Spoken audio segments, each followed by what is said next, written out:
सरोजेंद्र सनातनी में सभी सियाराम भक्तों का स्वागत है। हम सुन रहे हैं श्री रामचरितमानस की सुंदर कथा। पिछले भाग में हमने सुना कि रावण ने सीता जी का बड़े छल से हरण कर लिया है और प्रभु श्री राम हिरण बने हुए मारीच राक्षस का वध करके वापस लौटते हैं। अब आगे की कथा सुनते हैं। प्रभु कर पंकज कपि कै सीसा सुमिर सुदसा मगन गौरीसा। हारि पराखल बहुविधि भय अरु प्रीति दिखाई तब अशोक पादपतर राखे से जतन कराई। सीता जी को बहुत प्रकार से भय और प्रीति दिखलाकर जब वह दुष्ट हार गया तब उन्हें यत्न करा के सब व्यवस्था ठीक करा के अशोक वृक्ष के नीचे रख दिया। जेहि विधि कपट कुरंग संग धाई चले श्री राम सो छवि सीता राखी उर रटती रहती हरि नाम। जिस प्रकार कपट मृग के साथ श्री राम जी दौड़ चले थे उसी छवि को हृदय में रखकर वे हरि नाम राम नाम रटती रहती हैं। रघुपति अनुजहि आवत देखी बाहिज चिंता कीन्ह विशेषी जनक सुता परिहरियो अकेली आयहु तात बचन मम पेली। इधर श्री रघुनाथ जी ने छोटे भाई लक्ष्मण जी को आते देखकर बाह रूप में बहुत चिंता की और कहा, हे भाई, तुमने जानकी को अकेली छोड़ दिया और मेरी आज्ञा का उल्लंघन करके यहाँ चले आए। निश्चर निकर फिरहि बन माही मम मन सीता आश्रम नाही। गही पद कमल अनुज कर जोरी कहु नाथ कछु मोहि न खोरी। राक्षसों के झुंड वन में फिरते रहते हैं। मेरे मन में ऐसा आता है कि सीता आश्रम में नहीं है। छोटे भाई लक्ष्मण जी ने श्री राम जी के चरण कमलों को पकड़कर हाथ जोड़कर कहा, हे नाथ, मेरा कुछ भी दोष नहीं है। अनुज समेत गए प्रभु तहवा गोदावरी तट आश्रम जहवा। आश्रम देखी जानकी हीना भय विकल जस प्राकृत दीना। लक्ष्मण जी सहित प्रभु श्री राम जी वहां गए जहां गोदावरी के तट पर उनका आश्रम था। आश्रम को जानकी जी से रहित देखकर श्री राम जी साधारण मनुष्य की भांति व्याकुल और दीन दुखी हो गए। हा गुण खानी जानकी सीता रूप सील व्रत नेम पुनीता। लक्ष्मण समुझाए बहुभांति पूछत चले लता तरुपाती। वे विलाप करने लगे, हा गुणों की खान जानकी, हा रूप शील व्रत और नियमों में पवित्र सीते। लक्ष्मण जी ने बहुत प्रकार से समझाया। तब श्री राम जी लताओं और वृक्षों की पंक्तियों से पूछते हुए चले, हे खग मृग हे मधुकर श्रेणी तुम देखी सीता मृग नैनी। खंजन सुख कपोत मृग मीना मधुप निकर कोकिला प्रवीणा। हे पक्षियों, हे पशुओं, हे भौरों की पंक्तियों, तुमने कहीं मृग नैनी सीता को देखा है? खंजन तोता कबूतर हिरन मछली भौरों का समूह प्रवीण कोयल कुंद कली दाड़िम दामिनी कमल सरद शशि अहि भामिनी। वरुण पास मनोज धनु हंसा गज के हरि निज सुनत प्रशंसा। कुंद कली अनार बिजली कमल शरद का चंद्रमा और नागिनी। वरुण का पाश कामदेव का धनुष हंस गज और सिंह ये सब आज अपनी प्रशंसा सुन रहे हैं। श्रीफल कनक कदली हर्षाही नेकुन संक सकुच मन माही। सुनु जानकी तोहि बिन आजू हर से सकल पाई जनु राजू। बेल सुवर्ण और केला हर्षित हो रहे हैं। इनके मन में जरा भी शंका और संकोच नहीं है। हे जानकी सुनो, तुम्हारे बिना ये सब आज ऐसे हर्षित हैं मानो राज पा गए हों।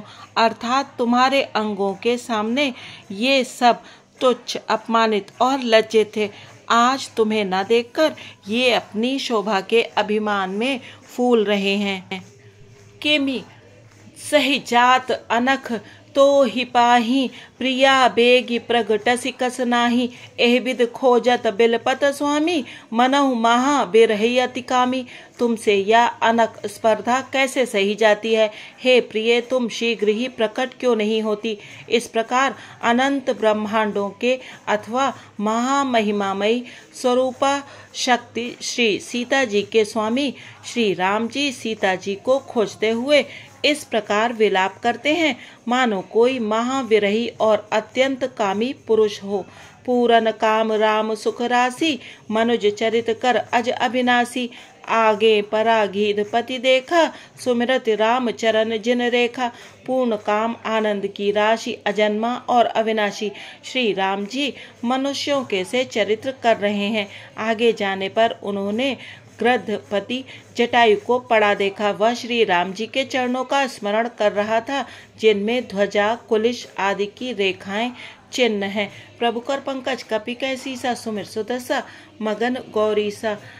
कर सरोज सिर पर सेव, कृपा सिंधु रघुबीर। निरखी राम छवि धाम मुख, विगत भई सब पीर।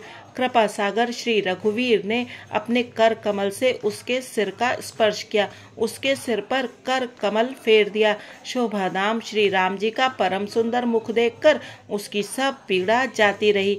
तब कह गीध बचन धरि धीरा, सुनहु राम भंजन भव भीरा। नाथ दसानन यह गति कीन्ही, तेहि खल जनक सुता हरि लीन्ही। तब धीरज धरकर गीध ने यह वचन कहा, हे भव जन्म मृत्यु के भय का नाश करने वाले श्री राम जी सुनिए। हे नाथ, रावण ने मेरी यह दशा की है, उसी दुष्ट ने जानकी जी को हर लिया है। लय दक्षिण दिस गयो गोसाई, बिलपति अति कुररी की नाई। दरस लागे प्रभु राखेउ प्राणा, चलन चह तब कृपा निधाना। हे गोसाई, वह उन्हें लेकर दक्षिण दिशा को गया है। सीता जी कुररी कुर्ज की तरह अत्यंत विलाप कर रही थी। हे प्रभु, मैंने आपके दर्शनों के लिए ही प्राण रोक रखे थे।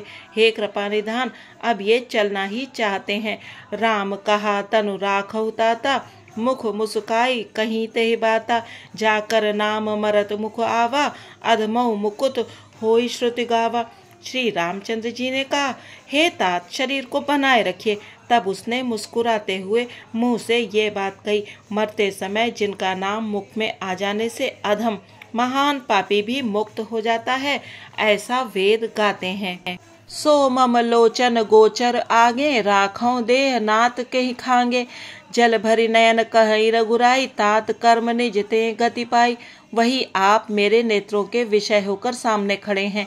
हे नाथ, अब मैं किस कमी की पूर्ति के लिए देह को रखूं? नेत्रों में जल भरकर श्री रघुनाथ जी कहने लगे, हे तात, आपने यह श्रेष्ठ कर्मों से दुर्लभ गति पाई। परहित बस जिनके मन माही, तिन कहूँ जग दुर्लभ कछु नाही। तनु तजि तात जाहु मम धामा, देव कहा तुम पूरन कामा। जिनके मन में दूसरे का हित बसता है, समाया रहता है, उनके लिए जगत में कुछ भी कोई भी गति दुर्लभ नहीं है। हे तात, शरीर छोड़कर आप मेरे परम धाम में जाइए। मैं आपको क्या दूं? आप तो पूर्ण काम है, सब कुछ पा चुके हैं। प्रभु कर पंकज कपि कैसीसा, सुमिर सुदसा मगन गौरीसा। सीता हरन तात जनी, कहु पिता सन जाई। जो मैं राम तक कुल सहित, कही दसानन आई। हे तात, सीता हरण की बात आप जाकर पिताजी से ना कहिएगा। यदि मैं राम हूँ तो दशमुख रावण कुटुंब सहित वहां आकर स्वयं ही कहेगा। गीध देह तज धरि हरि रूपा, भूषण बहुपट पीत अनूपा। श्याम गात विशाल भुजचारी, अस्तुत करत नयन भरी बारी। जटायु ने गीध की देह त्याग कर हरि का रूप धारण किया और बहुत से अनुपम दिव्य आभूषण और दिव्य पीताम्बर पहन लिए। श्याम शरीर है, विशाल चार भुजाएं हैं और नेत्रों में प्रेम तथा आनंद के आंसुओं का जल भरकर वह स्तुति कर रहा है। जय राम रूप अनूप, निर्गुण सगुण गुण प्रेरक सही। दस शीस बाहु प्रचंड खंडन, चंड सर मंडन मही। पाथोद गात सरोज मुख, राजीव आयत लोचनम। नित नौमि राम कृपाल बाहु, विशाल भव भय मोचनम। हे राम जी, आपकी जय हो। आपका रूप अनुपम है, आप निर्गुण हैं, सगुण हैं और सत्य ही गुणों के माया के प्रेरक हैं। 10 सिर वाले रावण की प्रचंड भुजाओं को खंड खंड करने के लिए प्रचंड बाण धारण करने वाले, पृथ्वी को सुशोभित करने वाले, जलयुक्त मेघ के समान श्याम शरीर वाले, कमल के समान मुख और लाल कमल के समान विशाल नेत्रों वाले, विशाल भुजाओं वाले और भव भय से छुड़ाने वाले कृपालु श्री राम जी को मैं नित्य नमस्कार करता हूँ। बलम प्रमेय मनादिम जम व्यक्तमेकम गोचरम गोविंदम गोपर द्वंद्वहरम विज्ञान घन धरणीधरम जे राम मंत्र जपंत संत अनंत जन मन रंजनम नित नौमि राम अकाम प्रिय कामादि खलदल गंजनम। आप अपरिमित बल वाले हैं, अनादि अजन्मा अव्यक्त निराकार एक अगोचर अलक्ष्य गोविंद, वेद वाक्यों द्वारा जानने योग्य, इंद्रियों से अतीत, जन्म मरण सुख दुख हर्ष शोकादि द्वंद्वों को हरने वाले, विज्ञान की घन मूर्ति और पृथ्वी के आधार हैं, तथा जो संत राम मंत्र को जपते हैं उन अनंत सेवकों के मन को आनंद देने वाले हैं, उन निष्काम जनों के प्रेमी अथवा उन्हें प्रिय तथा कामादि दुष्ट वृत्तियों के दल का दलन करने वाले श्री राम जी को मैं नित्य नमस्कार करता हूँ। जेहि श्रुति निरंजन ब्रह्म व्यापक बिरज अज कही गावहीं करि ध्यान ज्ञान विराग जोग अनेक मुनि जेहि पावहीं सो प्रगट करुणा कंद शोभा ब्रंद अगजग मोहई मम हृदय पंकज भृंग अंग अनंग बहुछवि सोहई। जिनको श्रुतियां निरंजन माया से परे ब्रह्म व्यापक निर्विकार और जन्म रहित कहकर गान करती हैं, मुनि जिन्हें ध्यान ज्ञान वैराग्य और योग आदि अनेक साधन करके पाते हैं, वे ही करुणाकंद शोभा के समूह स्वयं श्री भगवान प्रकट होकर जड़ चेतन समस्त जगत को मोहित कर रहे हैं। मेरे हृदय कमल के भ्रमर रूप उनके अंग अंग में बहुत से कामदेवों की छवि शोभा पा रही है, जो अगम सुगम सुभाव निर्मल असम सम शीतल सदा पश्यन्ति जम जोगी जतन करि करत मन गो बस सदा। सो राम रमा निवास संतत दास बस त्रिभुवन धनी मम उर बसौ सो समन संस्कृति जासु कीरति पावनी। जो अगम और सुगम है, निर्मल स्वभाव है, विषम और सम है और सदा शीतल शांत हैं, मन और इंद्रियों को सदा वश में करते हुए योगी बहुत साधन करने पर जिन्हें देख पाते हैं, वे तीनों लोकों के स्वामी रमानिवास श्री राम जी निरंतर अपने दासों के वश में रहते हैं। वे ही मेरे हृदय में निवास करें, जिनकी पवित्र कीर्ति आवागमन को मिटाने वाली है। प्रभु कर पंकज कपिकै सीसा सुमिर सुदशा मगन गौरीसा। अबिरल भगति मागिबर गीध गयौ हरिधाम, तेहि की क्रिया जथोचित निज कर कीन्ही राम। अखंड भक्ति का वर मांगकर गृधराज जटायु श्री हरि के परम धाम को चला गया। श्री रामचंद्र जी ने उसकी दाह कर्म आदि सारी क्रियाएं यथा योग्य अपने हाथों से की। कोमल चित अति दीन दयाला, कारण बिनु रघुनाथ कृपाला। गीध अधम खग आमिष भोगी, गति दीन जो जाचत जोगी। श्री रघुनाथ जी अत्यंत कोमल चित्त वाले, दीन दयालु और बिना ही कारण कृपालु हैं। गीध पक्षियों में भी अधम पक्षी और मांसाहारी था, उसको भी वह दुर्लभ गति दी जिसे योगी जन मांगते रहते हैं। सुनहु उमाते लोग अभागी, हरि तजि होहि विषय अनुरागी। पुनि सीत ही खोजत दो भाई, चले बिलोकत बन बहुताई। शिव जी कहते हैं, हे पार्वती सुनो, वे लोग अभागे हैं जो भगवान को छोड़कर विषयों से अनुराग करते हैं। फिर दोनों भाई सीता जी को खोजते हुए आगे चले। वे वन की सघनता देखते जाते हैं। संकुल लता बिटप घन कानन, बहु खग मृग तह गज पंचानन। आवत पंथ कबंध निपाता, तेहि सब कही साप कै बाता। वह सघन वन लताओं और वृक्षों से भरा है, उसमें बहुत से पक्षी मृग हाथी और सिंह रहते हैं। श्री राम जी ने रास्ते में आते हुए कबंध राक्षस को मार डाला। उसने अपने शाप की सारी बात कही। दुर्वासा मोहि दीनी सापा, प्रभु पद पेखि मिटासो पापा। सुन गंधर्व कहूँ मैं तो ही, मोई न सुहाई ब्रह्म कुल द्रोही। वह बोला, दुर्वासा जी ने मुझे श्राप दिया था, अब प्रभु के चरणों को देखने से वह पाप मिट गया। श्री राम जी ने कहा, हे गंधर्व सुनो, मैं तुम्हें कहता हूँ, ब्राह्मण कुल से द्रोह करने वाला मुझे नहीं सुहाता। प्रभु कर पंकज कपिकै सीसा सुमिर सुदशा मगन गौरीसा। मन क्रम बचन कपट तजी, जो कर भूसुर सेव, मोह समेत बिरंच शिव, बस्ता के सब देव। मन वचन और कर्म से कपट छोड़कर जो भूदेव ब्राह्मणों की सेवा करता है, मुझ समेत ब्रह्मा शिव आदि सब देवता उसके वश में हो जाते हैं। सापत ताड़त परुष कहंता, विप्र पूज अस गावहि संता, पूज्य विप्रशील गुणहीना, शूद्र न गुणगण ज्ञान प्रवीण। शाप देता हुआ, मारता हुआ और कठोर वचन कहता हुआ भी ब्राह्मण पूजनीय है, ऐसा संत कहते हैं। शील और गुण से हीन भी ब्राह्मण पूजनीय है, और गुण गणों से युक्त और ज्ञान में निपुण भी शूद्र पूजनीय नहीं है। कहीं निज धर्म ताहि समुझावा, निज पद प्रीत देखि मन भावा, रघुपति चरण कमल सिरुनाई, गयो गगन आपनि गति पाई।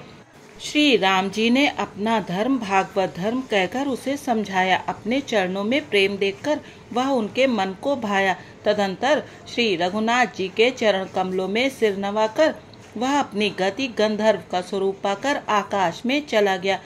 ताहि देई गति राम उदारा, सबरी के आश्रम पग उधारा, सबरी देखि राम ग्रह आए, मुनि के बचन समुझ जिय भाई।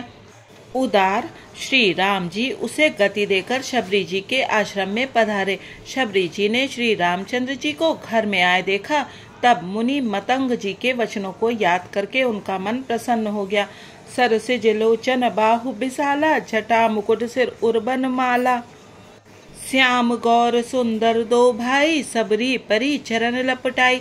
कमल सदृश नेत्र और विशाल भुजा वाले सिर पर जटाओं का मुकुट और हृदय पर वनमाला धारण किए हुए सुंदर सांवले और गोरे दोनों भाइयों के चरणों में शबरी जी लिपट पड़ी। प्रेम मगन मुख बचन न आवा, पुनि पुनि पद सरोज सिर नावा, सादर जल लय चरण पखारे, पुनि सुंदर आसन बैठारे। वे प्रेम में मगन हो गईं, मुख से वचन नहीं निकलता, बार बार चरण कमलों में सिर नवा रही हैं। फिर उन्होंने जल लेकर आदर पूर्वक दोनों भाइयों के चरण धोए और फिर उन्हें सुंदर आसनों पर बैठाया। प्रभु कर पंकज कपि कर सीसा, सुमिर सुदशा मगन गौरीसा। आज श्री राम कथा को यहीं विश्राम देते हैं। अगले भाग में प्रभु श्री राम जी द्वारा शबरी माता को दिया गया नवधा भक्ति का उपदेश सुनेंगे। श्री राम कथा सुनने के लिए आपका सादर धन्यवाद। जय सिया राम जी की।